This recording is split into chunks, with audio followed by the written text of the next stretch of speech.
feel to like watch your son kind of perform at the highest level at Ohio State after your career yourself? It's pretty good. You know, it's a credit to his testament that he's worked so extremely hard to get to this point in his career. So, you know, as a dad, you want to just sit back. You know, if you played so many years, you want to just sit back and watch and be a fan. So that's what I'm doing.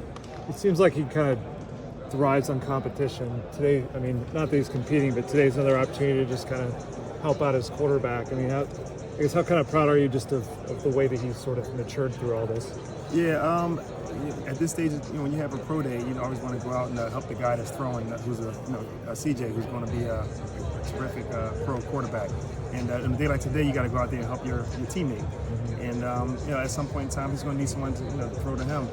But it's just been a terrific time, and I'm happy I had the opportunity, had the experience to go out here and help. And, like I told him, don't get too excited. It's not for you, it's for him. So, but still your way. Yep. So we just had a good time and a good outing. Is it funny how much different your process was when you were coming out in the draft in the mid '90s as his process right now? He's not coming out right now, but just the whole college football landscape. Is it funny how much different you guys are experiencing it?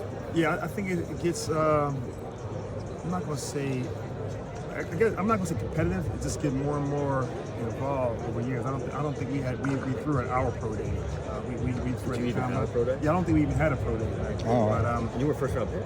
Yeah. So they didn't make a mistake either. So. But yeah, it was. It's a little different, but I think this gives everyone an opportunity on a higher level to go out here and evaluate and monitor the guys that they're planning to have on their organization. So not only on the field but off the field also. So it just gives them a chance to evaluate and help.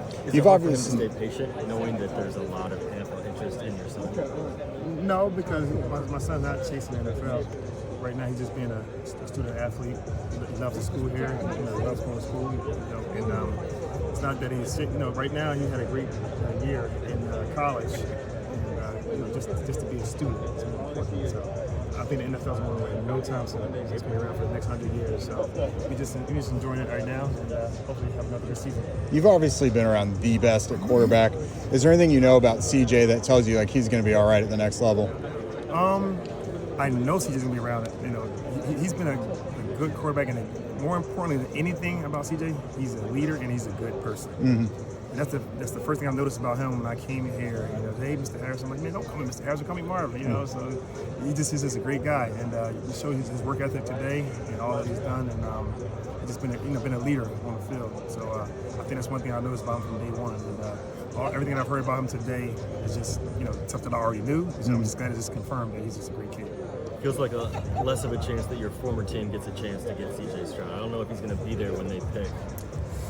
I don't know. Although your former team needs a quarterback. Yeah, my team does need a quarterback, but I don't think that as good as CJ is, and we are at number 4. I just don't think so. I would love to see it, but I don't know what to predict. But I'm just sure he's going to be very high off the board. It's going to be around long. Marvin, you're obviously, this is normal for you, but what's it like? The whole NFL, it feels like, is here. All these head coaches and GMs to watch these Ohio State players, to watch your son and CJ. Just what's it like, do you think, for those guys to have the league here for them? I think playing at this university, I think year in and year out, you get to go and play in front of quite a few fans, 100,000 fans. So to have all these these upper executives here, I think it's a good thing. It gets to showcase what these guys can do, something that they can look forward to over the next years to come. Unfortunately, 31 teams will have to play against CJ, and then one team's going to be the lucky team to be able to draft them and play with them. So it's going to work both ways. Was your pro day like this back in the day?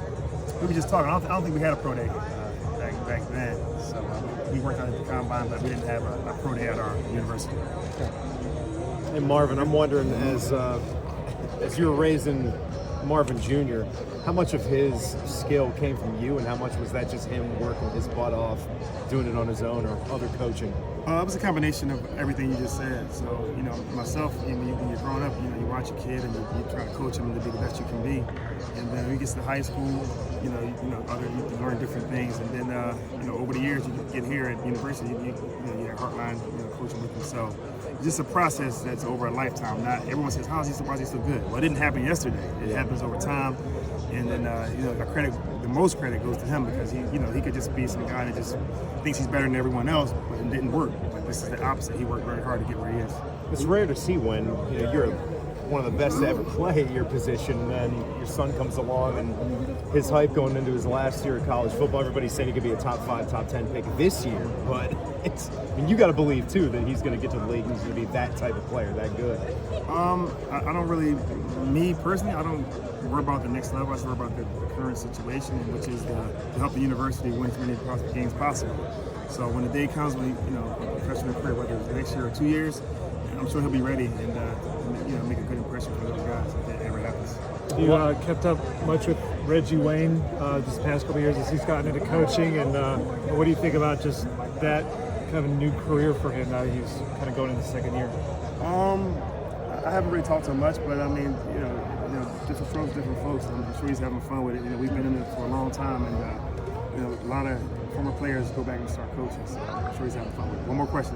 You had a lot of a good teammates. I'm making a good one. You've had a lot of teammates make it into the Hall of Fame. And speaking of Reggie Wayne, he's still waiting on his turn. In your opinion, is Reggie Wayne a Hall of Famer? Of course. I mean, I probably wouldn't be where I am. When you got two great receivers, one on each side, it takes a little pressure off of me. So, of course, he should be in the Hall of Fame. Not that he should be. He will be. It's just a matter of time. And I had to wait myself. So, it's just going to happen. Can I ask you one quick one?